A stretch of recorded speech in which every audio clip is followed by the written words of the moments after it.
Hello and welcome to another episode of FPL Expectations with me, Craig. Wow, the game weeks are coming thick and fast. It was only just a few days ago where I was talking about game week 24. Now we're talking about the juicy bit of the season where the double game weeks start to roll in. Chip strategy is going to come into play in the next few weeks, and it's all kicking off in the next few weeks. So exciting time for FPL managers. As always, I'm never alone here. I get the experts to come in. And today we have none other than Joe FPL. Joe, my man, how you been? Yeah, I've been busy over the end of December and January period, and also the Chinese New Year. So, Yeah. but glad to be back. Glad to be back on the show to talk about FPL again. And Yeah, I mean, it must have been an exciting time for you, obviously, with Christmas and Chinese New Year. I hope it was good for you and your family. But yeah, I mean, a lot of things have been happening, game weeks or games being put into the calendar, and it makes an exciting, like, towards the end of the season for FPL managers, doesn't it?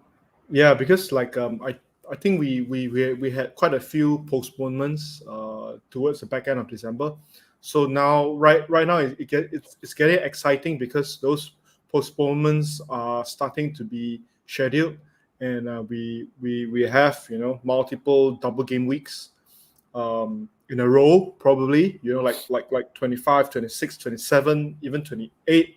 There might be some postponements being rescheduled on game week 28. So it's going to be exciting to talk about teams, like which teams are actually worth doubling or tripling up over double game week, which teams are traps, like what we had with Watford 2 game weeks ago. So Correct. Yeah. So yeah, it'd be good to talk about those teams as well. Okay, we'll be talking about all that as the show goes on, but we're going to start off with a review of game week 24. And Joe, just excited to see how you got on. And let me just add it to the stream. And here we go. 76 points for you, Joe. Was that a red or green arrow? That's a green arrow of about nice. 2000 rank. So now I'm on 14.2k. Like finally a green arrow after 5 red arrows in a row. So yeah, good to finally have a green, and then hopefully the momentum can continue. Oh, I think we just lost Craig. Yeah, I'm here. Oh, he's back. Okay. Sorry, accidentally pressed something. Yeah, it's the build up obviously to this game week, which is a small double game week in 25. But talk us through the selection, the captaincy for 2024, and just explain to us a little bit more about your thinking. Yeah, I mean, like on game week 24, I actually did not do any transfer because I'm pretty happy with my team, and then most of them were playing at home, and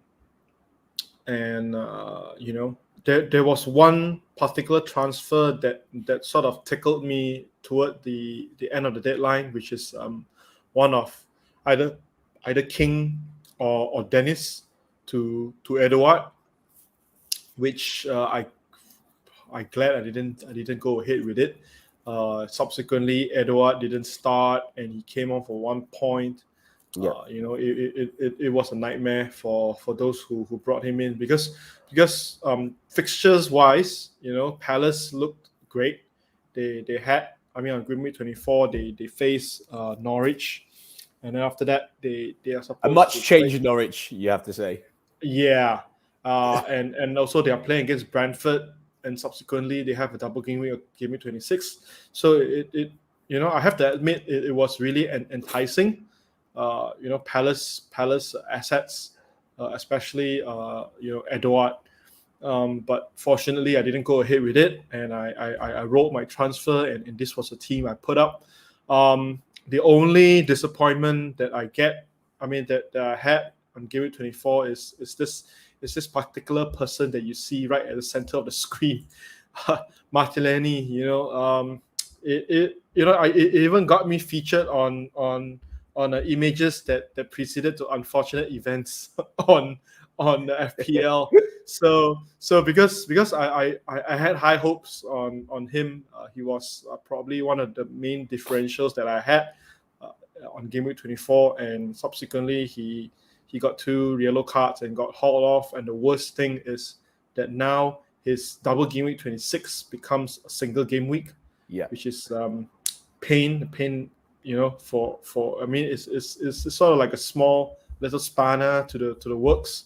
But fortunately, I kept that free transfer, and for subsequent game weeks for planning. So my captaincy, I put it on De Bruyne, pretty early, before, I mean, like even before game week 23 was finished, because I really want to captain him, especially they're playing an away a Brentford side with a poor away record. But actually they could have scored much more, to be honest, if it wasn't for David Raya. If it's I'm pretty sure if Raya hadn't came back for Brentford, probably the scoreline would be much bigger. Like probably looking at 4-0 or 5-0 at least. So glad that De Bruyne got a goal and also got 3 points in bonus, and he's my captain. So he he probably the only person in this team that you're looking right now that propelled that gave me that green arrow, because Jota, Bowen, Alexander-Arnold, Cancelo, although they return, they are effective ownership for my game week rank. I mean, for my rank is about close to 100% or more. So any returns from them, unfortunately, doesn't change much. Doesn't really count. Yeah. And Kane was a disappointment. How did he not score, by the way? I thought he had a decent game. Man.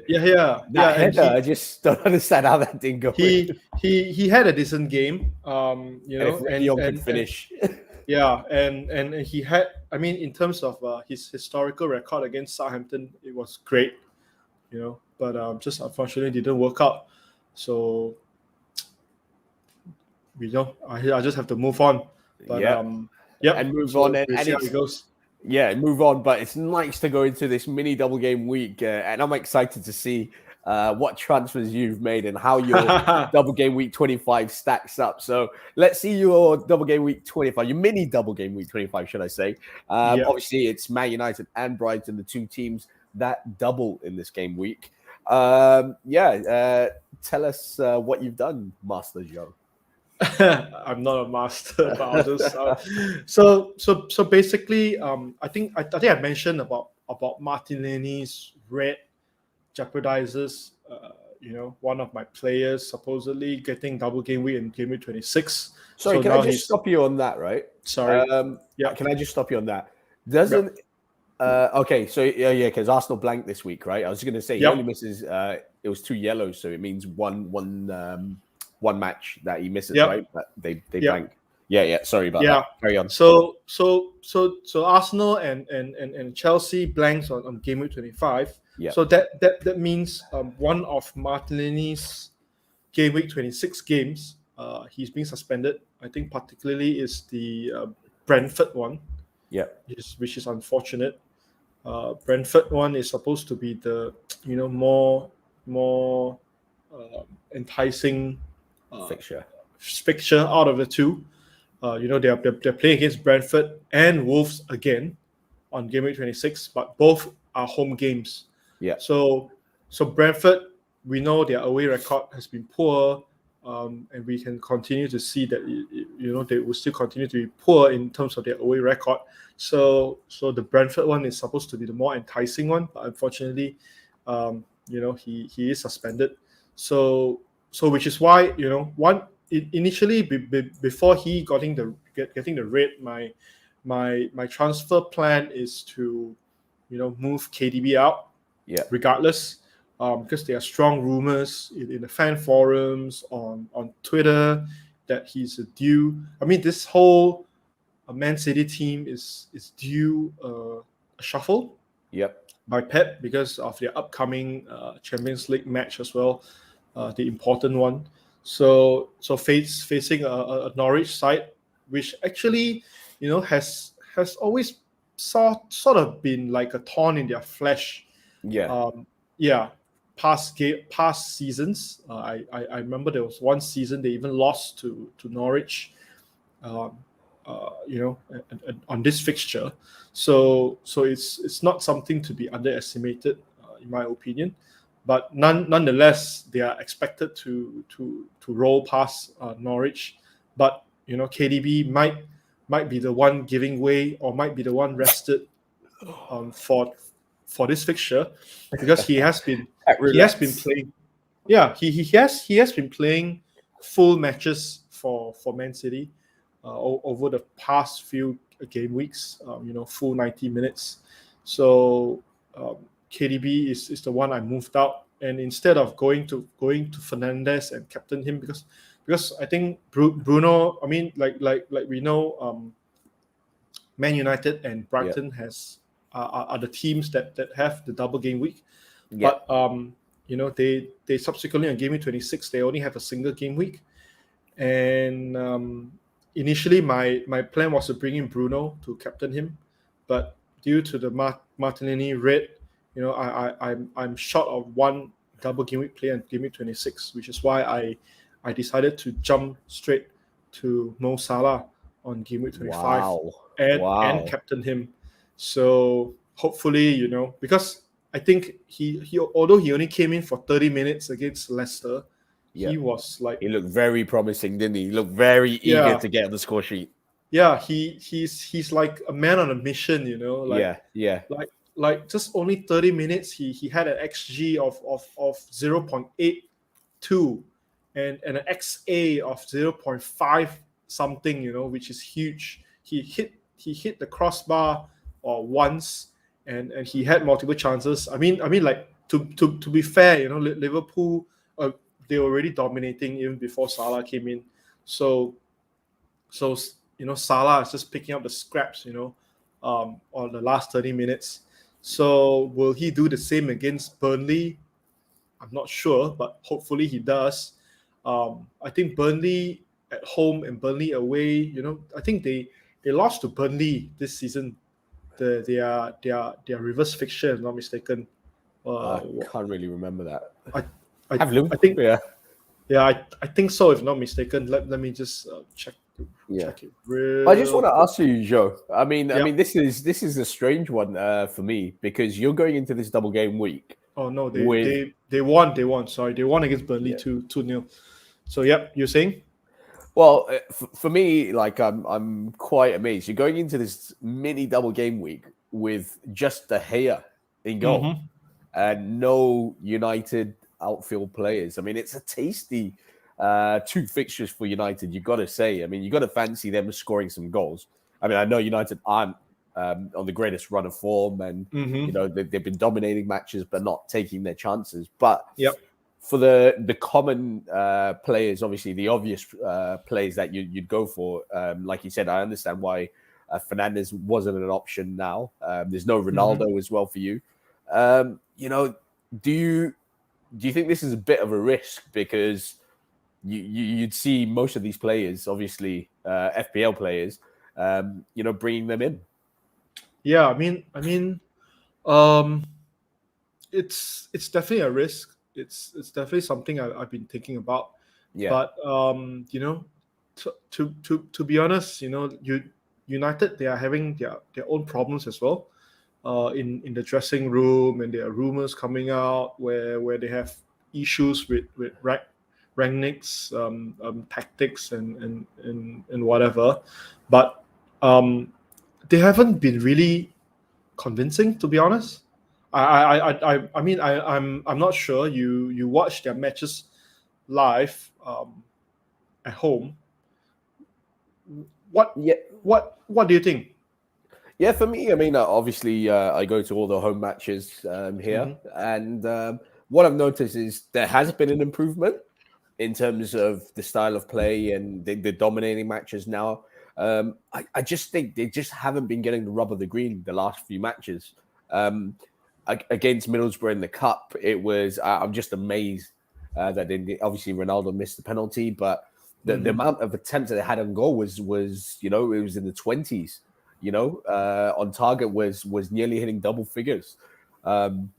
Against Burnley, and sorry to add to that, there've been some really, really poor decisions against United, which have ultimately cost them. I mean, you think about the handball against Middlesbrough, you think about the disallowed goal from Varane.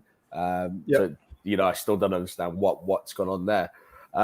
But there is a worry that United. The worry for me is obviously the conceding goals part. It's soft goals that United get conceded. It's the same old story, getting hit on the counter attack. When United are in possession, they lose the ball, and then they get countered, and it usually ends up as a goal. And it's not putting away the chances that they create. And if I'm not mistaken, in terms of creating chances, Bruno's right up there. Bruno is right up there for chances created since Rangnick has come in. Ronaldo's XG is right up there with Kane, second to Kane or something like that. If I'm not mistaken. So in terms of an attacking threat, the stats show that this still is an attacking threat for those two players.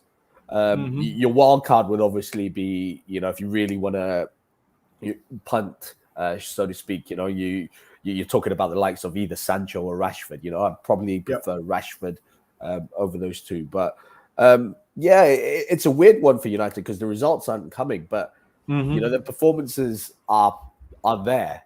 In terms of dominating games, in terms of creating chances.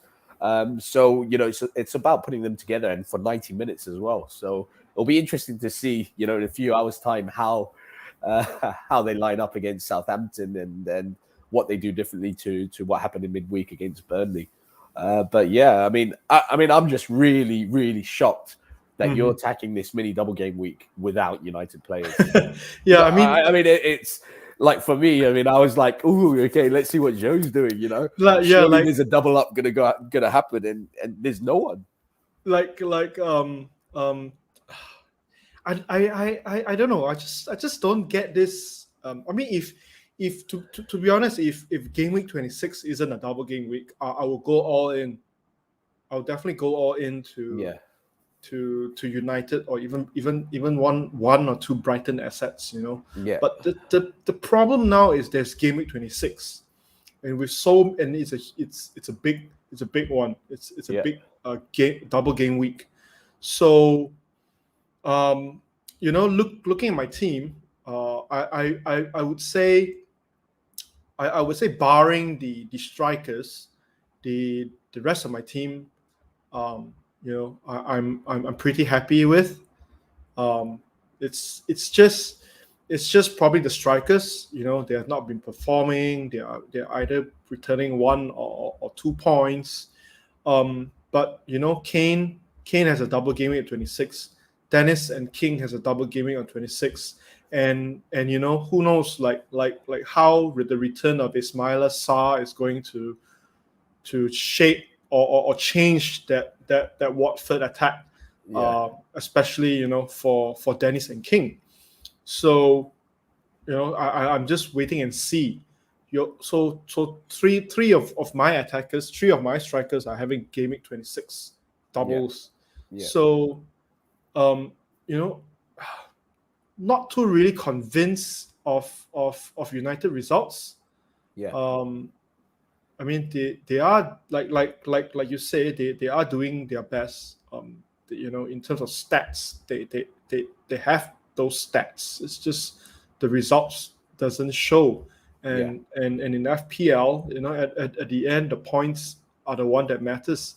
So whether should I move Kane to Ronaldo, and then after that, next game week I take Ronaldo out again. So another doubt is whether Ronaldo is going to play both games. That's another question mark. I think that's probably it's obviously a toss up between Ronaldo and Fernandes going into this game in terms of captaincy, right? And I Yep. think that's probably why Bruno edges it minutes. Mm-hmm. Yeah, You definitely. know, I think Ronaldo, he's definitely after being rested in midweek. Not starting in midweek. Mm-hmm. And I think he came on for about 20 minutes or 15 minutes, something like that. Yep. Yep.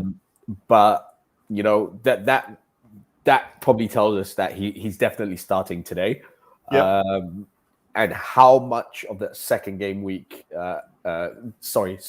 the double game week he Mm-hmm. plays is really Mm-hmm. up in the air. You know, Yeah. I expect him as a United fan, and judging on what Rangnick has done in the past, he Mm-hmm. usually starts the next two. Mm-hmm. And then maybe against Leeds, and I think after that is Atletico Madrid in the Champions League. So maybe he gets benched for that one, Mm-hmm. and then obviously starts against Atletico. But yeah, judging on what Rangnick has done in the past, I expect him to probably start the next two games for United. Because I think that the last time United had a double game week, I brought in Ronaldo and I captained him, and it wasn't. Yeah, it was you and me both. so it still stings, to be honest. So Yeah. probably that Although could I be. did bring Bruno for that one. Yeah, But so him. yeah, like that was one of my poorest game weeks I had. Yeah. Like those 50-50 chances. I mean, those 50-50 decisions went horribly wrong. Yeah. So this game week, I'm really not sure whether to repeat that again. Whereas I know Salah should be starting, Yeah. and he is hungry. Really though, I mean that's another thing I want to say. I mean Salah has literally come, fresh off the boat from the African Cup of Nations, and he's obviously not starter, but he's come on. Do you think he goes straight into that lineup? I would. Or does Klopp give him a bit, do exactly what he did the last game week against who was it? Burnley, right? The last game against Leicester. Leicester. Yeah. And bring him off the bench, in 60 minutes, give him half an hour run out and slowly ease him into the team. I mean, for me, I'm not 100% he starts, I mean, that's just me. I just think, he's played a whole month, he's been away and it's been intense. They've gone all the way to the final. I think, if I'm not mistaken, 3 of his last 4 games went into extra time. Yeah, 120 minutes. 120 minutes. Yeah. And it's got to take a lot out of you. I mean, in Africa as well, right? So, yeah. I mean, surely, this is just me, yeah. And I'm sure if it was Mo Salah, he's playing every game. He wants to start every game. He's fresh. But with the Champions League and all that coming up, there's not going to be too many opportunities for him to rest that much. I'm just thinking, is this another game? No, I mean, but this is just me, just how I see it. I know. I was very surprised to see him on the bench against Leicester. Very surprised. Really? I wasn't surprised at all. I mean, I just don't understand how he's he's just not resting a little bit more. I mean, he's gone all the way. You mean he shouldn't even be on the squad? Yeah. I mean, Klopp. I expected Klopp to give him and Mane. I mean, I wasn't surprised to see Mane not there, right? Yep. But I expected Klopp to give him and Mane, not 2 weeks, but another few days rest, and maybe for this one, maybe he comes back into the squad and starts on the bench.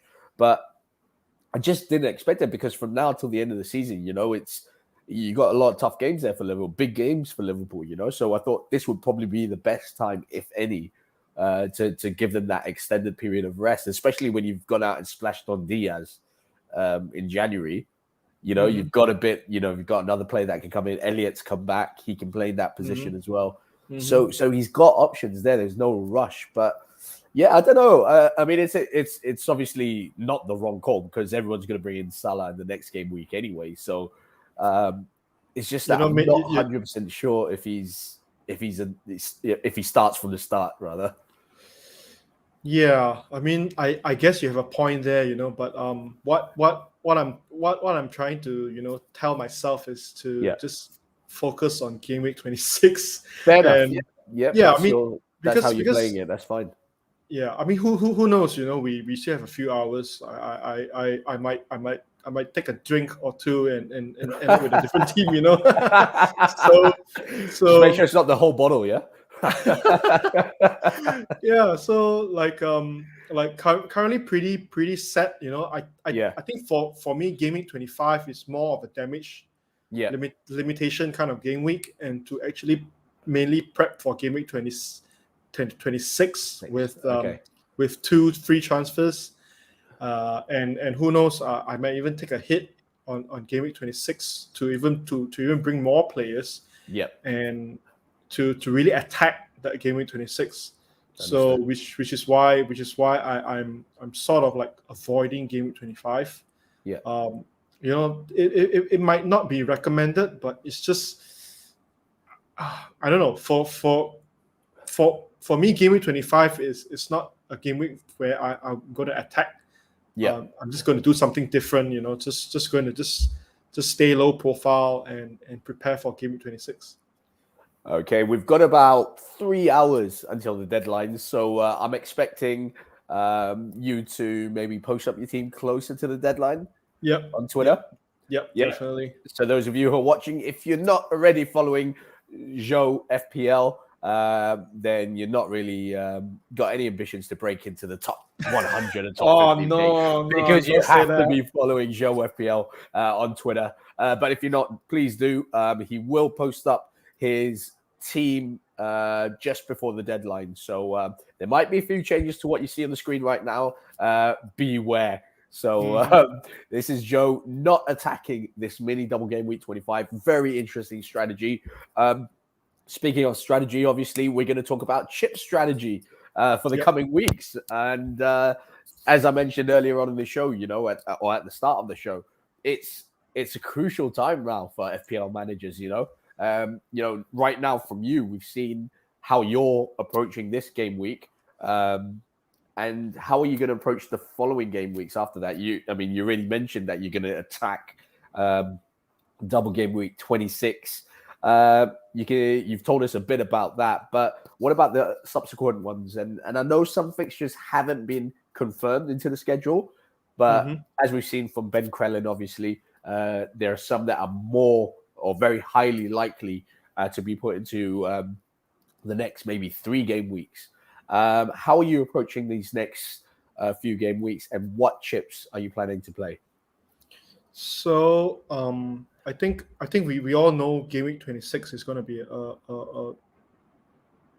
a huge double game week, which is why I'm going to go to 26 with 2 free transfers in hand. And currently my team, if you look at the screen, I think I have about 1, 2, 3, 4, 5, 6, 7. I think 1, 2, 3, 4, 5, 6, 7. 7. I have 7. I have 7 players with double game weeks. So I'm planning to use 2 more free transfers to make it up to 9 players in the first team to have double game weeks. And then I'm going to, I think most of us is going to do this if we still have the triple captainship, which is to put it on Salah, because he's going to play against Norwich and Leeds at home. So that's what I plan to do on game week 26. And on game week 27, Liverpool and Arsenal is going to blank. So that's, as you look at the screen right now, that's 4 players already that is blanking on game week 27. And I plan to bring in for game week 26 because, based on the fixtures, I think Arsenal has a pretty decent fixture on double game week 26. So I'm going to bring in probably at least one more Arsenal player, and that will probably give me more blanks on game week 27. So it depends on. And then I think so far we already had an announcement that Burnley is going to have a double game week in 27. So hopefully they are maybe Villa will join them. Yeah. To have a double. We're talking about double there for Burnley, aren't we? Yep, double. They double on Yeah. 26 and they double on 27. Yeah. So on 27, hopefully we have, by the time approaching the 27, we have probably another team joining Burnley to have a double game week. So on one hand I have players blanking, and on another hand we have teams that have double game weeks, teams whose players we probably wouldn't want to keep for long, especially Burnley. So most probably I'm going to play my free hit chip on game week 27, since I have all my chips intact. So that's my tentative plan for the next 2 game weeks. And subsequently on game week 28, there are rumors that Arsenal might have a double game week. Correct. On 28. So that's another team that I can focus on, especially if I want to bring in more Arsenal players, just for that. So and currently I don't plan too far ahead, because due to all this fixture shufflings and things like that. So I'm only planning planning in detail at least maximum up to the next 2 game weeks. Yeah. And then subsequently just sort of have a vague idea of what to do then. So this season especially, one thing I've learned is to hold on and Don't keep plan those too far ahead. moves. Keep those moves and transfers as late as possible, because I think most of us has been one way or another burned by a last minute COVID or last minute postponement, Yeah. or things like that. So this is probably the main lesson that I've learned in FPL so far. Okay, I mean, we know this season is one like no other. Well, maybe last season as well. But we are okay. So you, just to reconfirm, it's obviously a triple captain in 26. 26 with probably 9 double game week players. 9 double game week players. Then it's a free hit in 27. Yep. And then you've still got another free hit to play. You've got a wild card to play. You've got a bench boost. And I know you've just said that you're not planning that far ahead. But tentatively, what are you thinking? Because we know that there's going to be another massive double game week in 36. Yes. We know that there's a cup final, I think it is in 32.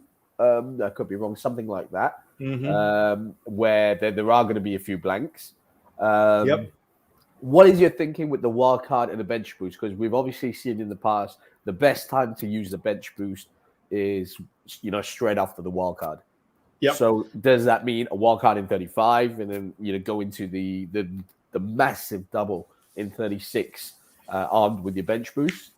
Yeah, I think like I said, vague ideas. So yes, you spoke my mind.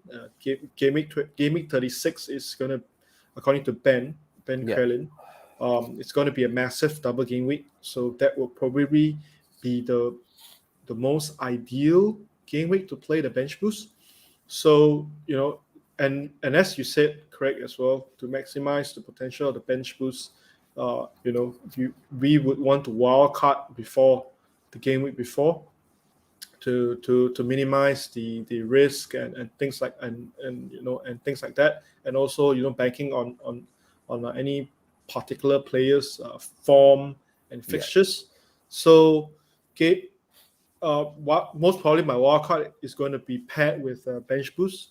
So it's either probably thinking out loud, 34 or 35 wild card and 36 bench boost, and that leaves one more free hit. So one more free hit will probably be on maybe a potential blank game week, or So that's probably along the lines of where you're thinking. Of what I'm thinking at the moment. Okay. That's fine. I think that makes perfect sense. All right, we've got a few people asking questions in the comment section. We're going to go to questions and answers in the community. Let me just get them up for you. Joe We've got Vincent says hi, Joe, you're a legend, Craig, you're a legend. Abhilesh, great to have you back as well. It's been a while since me and Joe have done this too. So Yep. very, very nice. Good start to the morning, shall I say.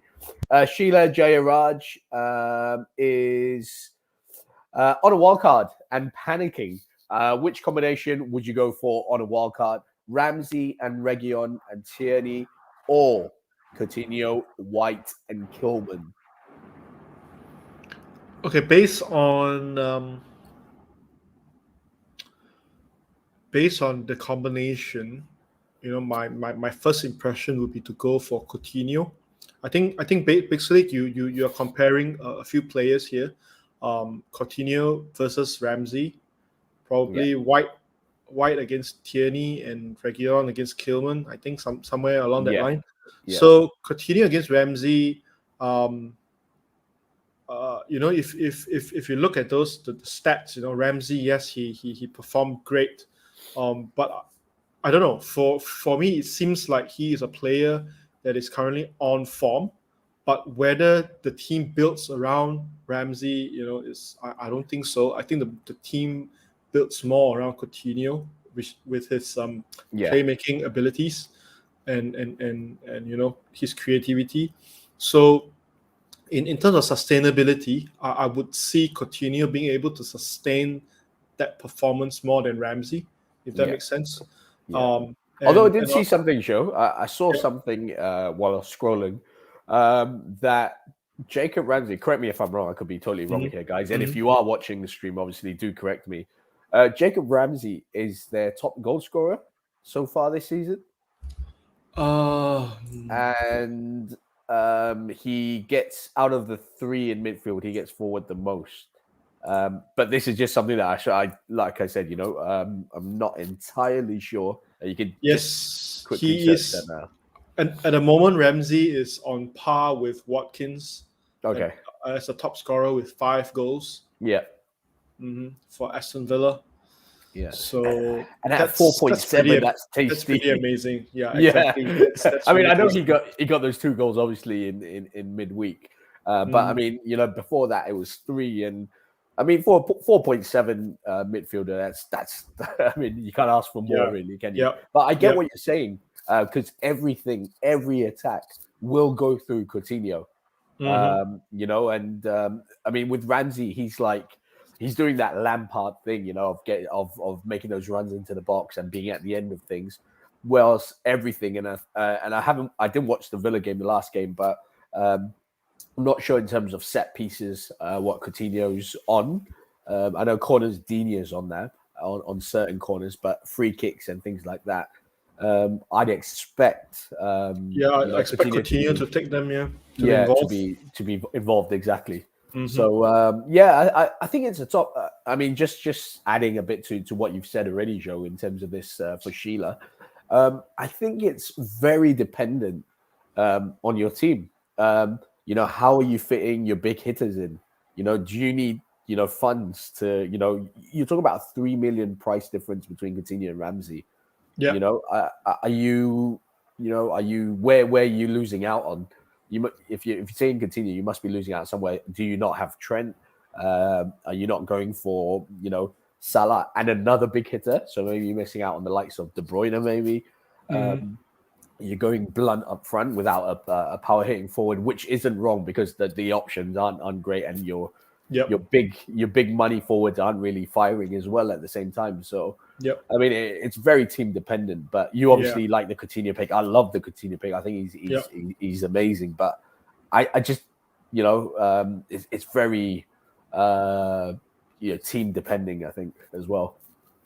Yeah. So I mean that's which is why I think solely looking at this question, Yeah, my pick would probably be Coutinho, White, and Kilman, Killman. Yeah, because firstly, Reguilon, Spurs defense, they are really not convincing at yeah, all. yeah, Reguilon, yes, he has been really attacking, but as a defender, I would say, bulk of their stats or the main thing, the main fundamentals should be on the strength of the team's defense. Yeah. And attacking should be a bonus. I know many people make jokes like, clean sheets are just bonus for players like Reguilon, but you know it's quite frustrating, especially like players like Reguilon, where people has been, he's so lively, but he just don't return, and at the same time Spurs are so leaky at the back. So And Spursy. and Reguilon, he likes to get this odd cards here and there, which gives you sometimes 0 points at 1 point, which is quite frustrating. So, and then in at the same time, we talk about Arsenal. Arsenal, I think they have been doing pretty well in terms of defensive stats. They have been quietly racking up those clean sheets, and doing pretty good. And also White, whenever Arsenal gets a clean sheet, he tends to be on bonus points, because I did own Ben White before. He's a joy to own. And Kilman, if I don't think we probably should look at, for Kilman's case, we probably should look at Wolves as a team instead of Kilman himself. Wolves as a team defensively, this season they have been quite strong as well. And firstly, they don't blank in game week 27, and they have a double game week on 26. And I think they don't blank on game week 30 as well. There is another blank game week on game week 30. And Wolves, I think it's a huge blank game week, if I'm not mistaken. It is. Yeah. So Wolves are one of the few teams that are confirmed to have a fixture on game week 30. So based on these information, my money is on Coutinho, White, and Kilman for the longer term, because probably since you're on a wild card, you probably wouldn't want to put players that you want to move them out, just a few game weeks down the line. Well said, Joe. We're going to move on to the next question. Abilesh Menon, quick one. Had 2 free transfers, used one for Salah, removed KDB. Was thinking of rolling the second transfer, but should I bank on a Brighton or United defender? Can afford Cucurella, Dalot, Shaw. What do you reckon, legends? And Joe, he said legends, so this means you. Legends, two person. Yeah, I think he misspelt that actually. But yeah, I mean, it's an interesting one because you're in a fairly similar position to this, and obviously we know what you've opted for so far. I must say. Yep. But yeah, he's brought Salah in. Does he bank on a Brighton or United defender? This is a tricky one because I think, Craig, as you mentioned, they are pretty poor against counter attack, and knowing Southampton or even Brighton, they might depend on counter attacks, or they might exploit that weakness against United. So probably, I don't know, for me, it really depends on how many double game week players you have on game week 26, and whether should you keep that free transfer for game week 26 or rather than using it now. Cucurella, yes, he has been looking lively, but to be honest, I think he hasn't really bringing those attacking points, if I'm not mistaken. Yeah. So I think so far he has only 0 goals and one assist in 23 game weeks. So not that convincing, if you ask me. Yeah. But he is lowly owned, and one of Brighton's fixtures is against Watford, so clean sheets might be on the cards. So let me see, he's 5.1. So out of those players, I think Cucurella, is probably more nailed on to start both games. Dallo and Shaw, I think that Dallo is also quite nailed on for the past few game weeks. It's just that United's defense is probably not a defense that I would be too convinced. Yes, I know I have the year. I have him because I brought him in quite a number of game weeks ago, and I play him this game week because he's the only player that has two game weeks for me. But to be honest, I'm not that convinced of United defense. So it really depends on how many double game week players you have. But if for me, I would probably choose to roll those the second free transfer. Okay. Hope that answers your question, Ablesh. Ashim Bora asked, does it make sense to transfer out Alonso now with just 2 game weeks to go before they have regular games? Yes, definitely.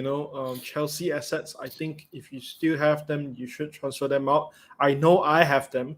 I have Alonso on my bench, but that I'll definitely transfer him out for next week, for a double game week player, because I was looking at Tierney. So even if I bring in Tierney this game week, it doesn't make sense because he blanks as well. He blanks. Yeah. So which is why I choose to hold on to my free transfer, and my planned transfer is to move Alonso out next week. But why I choose to do it next week instead of this week, because we just don't know what's going to happen before the game week 26 deadline. So who knows? I might have to use that free transfer on somebody else other than Alonso. But yeah, Okay. if you have the luck, I mean, if you can choose to remove Alonso this game week and play that player that you just brought in for this week, I would go ahead and do it. Okay. Aaron asked, hello, what do you guys think about the minimum number of players for game week 26? This is something that you'd like. We know you've got 9, right? Potentially. Yeah, potentially 9. Potentially 9. Yeah, what's the minimum amount of double game week players you should be having? I think there is no minimum. It really depends on the players that you have that plays the single game week. What are their fixtures like? Yeah. If you look at game week 26, there are a few teams, single game week teams with pretty enticing fixtures. Firstly, there's West Ham. They are playing against Newcastle at home. There is Aston Villa. They are playing against Watford at home. Then there is Southampton. Southampton playing against Everton at home. Everton, to be honest, past few game weeks, they've been so poor in defense. I can just see them, probably they're trying to dig themselves out, but it probably will take some time, for sure. Then there is who else has single game weeks? I think that's all. On Man City against Spurs. I think they are still decent, but Spurs has always been a team that sort of gives them a little bit of issues as well. Yeah. So it might be a tricky one for Man City. So it really depends on those players that you do not have, those players that only have single game weeks. Like, who are they facing? For me personally, if you, it's just my opinion, if you want to really attack a big double game week like this, probably 7 or 8 will probably be an ideal one. But just don't bring in players for the sake of just double game weeks. Yeah. So yeah, like we have learned in many times now. Personally, I learned it as well. So, but yeah, if you have West Ham players, Villa players, maybe even Southampton players, they might be worth keeping for game week 26. Okay. Good stuff there, Joe. Hadi Ryan asked, any good replacements for Gray, Damari Gray, that is, and around his price point? So I think yesterday we found out that Damari Gray is going to be out for a while, if I'm not mistaken. And I mean, I've actually not had him in my team, I don't think. But around his price point, any good options? There's only one that I can think stands of. out to you. Go on. Yep. Jacob Ramsey. Come back to Ramsey. Yeah, he has Newcastle this week. Yeah, he's playing against Watford at home next week, and then he's just only 4.7. So Damari Gray is 5.5. So by changing to Ramsey, you have a differential player that is cheaper, and cheaper meaning benchable in more tough fixtures, but in the same time, Villa are having pretty decent fixtures. So, he is most probably. I mean, he's the standout player that I will look at to replace Damari Gray. If you're looking at, especially for starting game week 25. Okay, so perfect. Jacob Ramsey is the man that Joe has chosen to replace Damari Gray for you, Hadi Ryan, and I hope that makes life easier for you. All right, I think we're done with the questions here, Joe. What a show it's been. Early morning show. Well, early morning for me, not so much for you. But yeah, it is interesting to do this with the time zones literally all over the place. But again, as always, I appreciate you coming on and doing this. I'm not sure if we have one more question. Hold on. We do.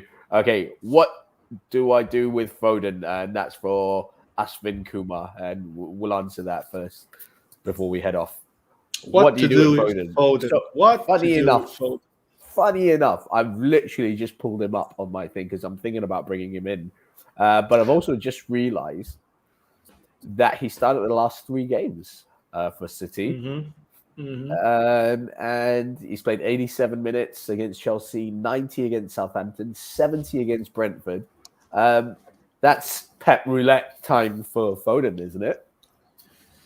Yep, prime time. So, I mean, if I have Foden, I would probably keep him just because it's Norwich. That's all. That's it. Yeah. Then after that, cut him loose. Yeah. For a double game week player. So if I have Foden, I will probably keep him. If I do not have Foden, it's a bit tricky. I know Norwich is really enticing. I'm just looking. Sorry, Joe. I'm just looking. Yeah, I'm looking at Gundogan. Right. He hasn't started since game week 19. Yeah. And he got no minutes in game week 20 against Brentford. He had 27 minutes in 21 against Arsenal. He had 1 minute against Chelsea in 22. He had no minutes against Southampton in 23. And he had 1 minute against Brentford. Sorry. Yeah, I'm actually reading this wrong. Sorry, wrong column. My bad. Okay, we're going to go again. We're going to start again. Yeah, no minutes against Brentford in 20. 27 minutes against Arsenal in 21. 6 minutes against Chelsea in 22. No minutes against Southampton in 23. And 19 minutes against Brentford in 24. That's not a lot of football in the last, 5 game weeks? I think he played against the cup match. Yeah, the FA Cup.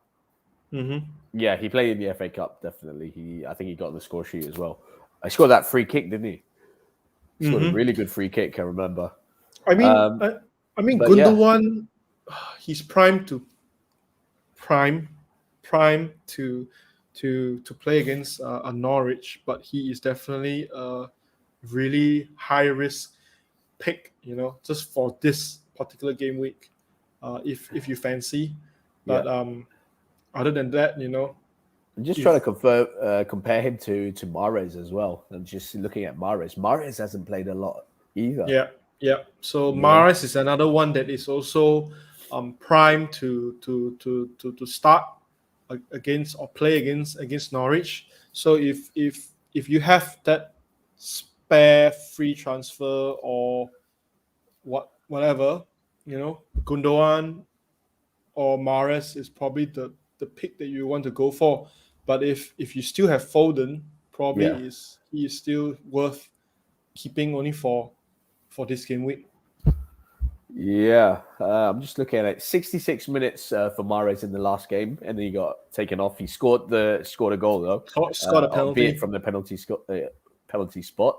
Mm-hmm. Yeah, not a lot of football for him either. 20 against Brentford, no minutes. 90 Mm-hmm. minutes against Arsenal in 21, and then the next 22 and 23, no minutes before he came in against Brentford for 66. So yeah, not a lot of football there for Mahrez. I mean, like you said, this is one of the fixtures where you can see that rotation come in, especially with the Champions League not too far away. Yeah, and who do they have next week? They got Tottenham next week, which is a tough one. Yep, tough one as well. Yeah, so this could be potentially Pep Roulette game week. Oh God, Jesus. Well, okay. I think that pretty much answers. So wait. To do with Foden, if you don't have him, don't bring him in. I probably wouldn't recommend. Okay, and the City asset that you recommend is either Mahrez or Gundogan, yeah? Probably Mahrez number one. Mahrez number one. Okay. Gundogan second, probably. Okay. Okay, we got another one. Vincent is asking, what should we do with King and Dennis? They have double game week 26 and they don't blank in 27, but versus Man United. This one is probably this is very suited to you. Yeah, it reminds me of a meme from The Simpsons where this guy throws the other guy out and then like a trash, but then he comes back in from the back. So this is the same, exactly the same with King and Dennis. I've been wanting to bin them for so many weeks now, but they just comes back with reasons for me to keep them. So double game week 26 is one of them. Yeah. So no choice. I'm keeping them for now. Okay. And at the same time, there isn't any much many other players around their price point and the striker's position that are doing reasonably well, enough to jump ship. Like if you look at probably if you have that extra free transfer and you don't want to add one more double game week. I mean, you already have enough double game week players in your team. Probably my pick around that price point would be Wakehorse. So interesting. Yeah. Because Burnley has a double. Yeah. And Wakehorse should be nailed to start, nailed to play. He should be their main target man, so to speak, because he's so tall. And also, in set pieces and things like that, Wakehorse probably is the player that they will build around him. So he is probably the player that I would go for if you do not need to use that free transfer to add another double gimmick player in your team. But the prospect of Ismaila Sarr coming back to the Watford team, it will be interesting, to see how he plays, whether his presence will help King and Dennis, because Ismaila Sarr, he's a fast dribbler. He is important in counter attacks. He might get those odd penalties here and there, which King will be the one to convert. So one can dream, but I'm just hoping you know, with Sa coming back into the team, Yeah. you know, their attack would be revived once again. Yep. Yeah, it seems that Roy Hodgson has focused, and rightly so, probably focused on the defense first, Yep. Yep. and compromise the attack. Okay, I think that's all, Vincent. I hope that helps you with your question. We just literally hit the hour mark for the show, so absolutely perfect timing here. Joe, I want to say thank you for coming on in the mid-afternoon. I think it is over there. No worries. Yeah. And obviously giving us a little insight into your thinking for not only this game week, but for the coming game weeks. I'm sure the rest of the FPL community truly appreciate it.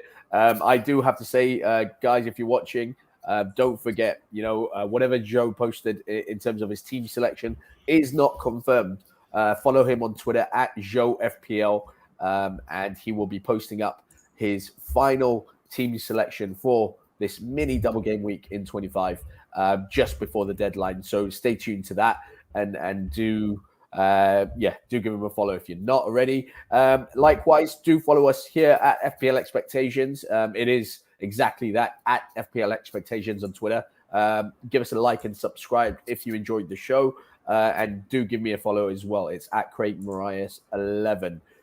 It's been a great show, I think, as we tackle this mini double game week and many more to come, obviously, in the next few weeks. We'll be back sometime next week to navigate ourselves through the massive double game week. I mean, that's why I love FPL. We've got this massive double game week, and it's all about who's picking who. But one thing we know for sure, everyone is going to be triple captaining Mo Salah. Mo Salah. That's as long as you still have the triple captain chip, obviously. But thank you. I'm off to Old Trafford to watch Man United versus Southampton. And fingers crossed we get 3 points. Thank you, guys. Have a great day ahead. Have a great game week. And may your arrows be green. Okay, take care. Have a good one. Over and out.